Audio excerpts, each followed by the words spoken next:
अस्सलाम वालेकुम दोस्तों, रोज़गार प्रो में खुशामदीद। आज हम बात करेंगे एयरपोर्ट सिक्योरिटी फ़ोर्स के हवाले से। जो एयरपोर्ट सिक्योरिटी फ़ोर्स में वैकेंसीज़ अनाउंस हुई हैं उसके हवाले से आज हम बात करेंगे। दोस्तों, इसमें जो सबसे पहली वैकेंसी है वो है एएसआई की, जिसका बीपीएस 11 है। इसमें मर्द और ख़वातीन दोनों अप्लाई कर सकते हैं, जिसकी वैकेंसीज टोटल हैं 94। और इसमें जो तालीम है वो इंटरमीडिएट या मसावी होनी चाहिए, और इसकी जो एज लिमिट है वो 18 से 30 साल के दरमियान होनी चाहिए। दोस्तों, दूसरी जो वैकेंसी है वो है कारपोरल की, जिसका बीपीएस 7 है, जिसमें मर्द और ख़वातीन दोनों अप्लाई कर सकते हैं। और इसकी जो टोटल वैकेंसीज़ हैं वो है 499। और इसकी जो तालीम रिक्वायर्ड है वो है मैट्रिक या मसावी, और इसकी जो एज लिमिट है वो 18 से 30 साल के दरमियान होनी चाहिए। दोस्तों, इसके बाद कारपोरल ड्राइवर की वैकेंसी है जो कि बीपीएस 5 है, जिसमें सिर्फ मर्द हजरात अप्लाई कर सकते हैं, जिसकी वैकेंसीज टोटल है 38। और इसकी जो तालीम है वो मैट्रिक पास होना चाहिए, और एचटीवी एलटीवी का वैलिड ड्राइविंग लाइसेंस होना लाजमी है, और इसकी जो एज लिमिट है वो 18 से 30 साल है। दोस्तों, उसके बाद आ जाती है असिस्टेंट की वैकेंसी, जो कि बीपीएस 15 है, और इसमें मर्द और ख़वातीन दोनों अप्लाई कर सकते हैं। और इसकी जो टोटल वैकेंसीज़ हैं वो 3 हैं, और इसकी जो तालीम रिक्वायर्ड है वो ग्रेजुएशन। और इसके साथ ही आपको भर्ती के बाद प्रोबेशन पीरियड के दौरान 6 हफ्ते का आईटी कोर्स बमा एमएस ऑफिस एनआईटीबी से करना लाजमी होगा। दोस्तों, इसकी जो एज लिमिट है वो है 18 से 30 साल, सॉरी 33। दोस्तों, उसके बाद आ जाती है स्टेनोटाइपिस्ट की वैकेंसी, जो कि बीपीएस 14 हैं, और इसमें मर्द और ख़वातीन दोनों अप्लाई कर सकते हैं, जिसकी टोटल वैकेंसीज़ हैं 6। इसकी जो तालीम है वो इंटरमीडिएट होनी चाहिए, और इसमें टाइपिंग की कम से कम रफ़्तार 40 अल्फाज फ़ी मिनट होने चाहिए, और शॉर्ट हैंड की जो रफ़्तार है वो 80 अल्फाज फ़ी मिनट होनी चाहिए, और कंप्यूटर की नॉलेज होना ज़रूरी है। और इसकी जो एज लिमिट है वो 18 से 30 साल के दरमियान होनी चाहिए। उसके बाद आ जाता है यूडीसी की वैकेंसी, बीपीएस 13, और मर्द और ख़वातीन दोनों अप्लाई कर सकते हैं, जिसकी टोटल वैकेंसीज 5 है। और इसकी जो तालीम रिक्वायर्ड है वो इंटरमीडिएट, और इसमें भी आपको भर्ती के बाद प्रोबेशन पीरियड के दौरान 3 हफ्ते का आईटी कोर्स बमा एमएस ऑफिस एनआईटीबी से करना लाजमी है। और इसकी जो एज रिक्वायर्ड है वो 18 से 30 साल के दरमियान होनी चाहिए। इसके बाद आ जाती है एलडीसी की वैकेंसी, जो कि बीपीएस 11 है। इसमें मर्द और ख़वातीन दोनों अप्लाई कर सकते हैं, और इसकी जो टोटल वैकेंसीज़ हैं वो 6 हैं। और इसकी जो तालीम रिक्वायर्ड है वो मैट्रिक, और इसकी टाइपिंग की रफ़्तार कम से कम 30 अल्फाज फ़ी मिनट होने चाहिए। और इसमें भी आपको भर्ती के बाद प्रोबेशन पीरियड के दौरान 3 हफ्ते का आईटी कोर्स बमा एमएस ऑफिस एनआईटीबी से करना लाजमी है, और इसकी जो एज रिक्वायर्ड है वो 18 से 30 साल है। इसके बाद आ जाती है ड्राफ्ट्समैन की वैकेंसी, जो कि बीपीएस 11 है। इसमें मर्द और ख़वातीन दोनों अप्लाई कर सकते हैं, जिसकी वैकेंसी 1 है। और इसकी जो तालीम रिक्वायर्ड है वो मंजूर शुदा इदारे से सिविल इंजीनियरिंग में डीएई या FA FSc second class grade C, और तस्लीम शुदा इदारे से सिविल इंजीनियरिंग में 1 साला सर्टिफिकेट। और इसकी जो एज रिक्वायर्ड है वो 18 से 30 साल के दरमियान होनी चाहिए। दोस्तों, इसके बाद आ जाता है रिलीजियस टीचर, जो कि बीपीएस 8 है, जिसमें सिर्फ मर्द हजरात अप्लाई कर सकते हैं, और इसकी वैकेंसी 1 है।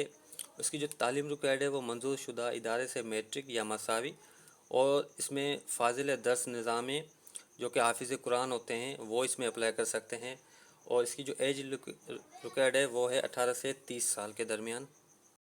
इसके बाद आ जाता है लैब अटेंडेंट, जो कि बीपीएस 7 है। इसमें मर्द और ख़वातीन दोनों अप्लाई कर सकते हैं। इसकी टोटल वैकेंसीज़ हैं 2, और इसकी जो तालीम रिक्वायर्ड है वो है मैट्रिक साइंस, और इसमें तस्लीम शुदा इदारे से लेबॉरेटरी टेक्नोलॉजी में डिप्लोमा या सर्टिफिकेट बमा 2 साल का तजर्बा लाजमी है। इसकी एज रिक्वायर्ड है 18 से 30 साल के दरमियान। उसके बाद आ जाता है मेडिकल अटेंडेंट, जो कि बीपीएस 7 है, और इसमें मर्द और ख़वातीन दोनों अप्लाई कर सकते हैं, जिसकी टोटल वैकेंसीज़ हैं 2। और इसकी एजुकेशन की बात करें तो मैट्रिक साइंस होना चाहिए, और तस्लीम शुदा इदारे से nursing diploma certificate pharmacy dispensing बमा 2 साल का तजर्बा लाजमी है। और इसकी जो एज रिक्वायर्ड है वो 18 से 30 साल के दरमियान होनी चाहिए। उसके बाद आ जाता है नर्सिंग असिस्टेंट, जो कि बीपीएस 7 है, जिसमें मर्द और ख़वातीन दोनों अप्लाई कर सकते हैं। इसकी टोटल वैकेंसीज़ हैं 1, और इसकी जो तालीम रिक्वायर्ड है वो मैट्रिक साइंस, और तस्लीम शुदा इदारे से नर्सिंग में 1 साल डिप्लोमा या सर्टिफिकेट बमा 2 साल का एक्सपीरियंस लाजमी है। और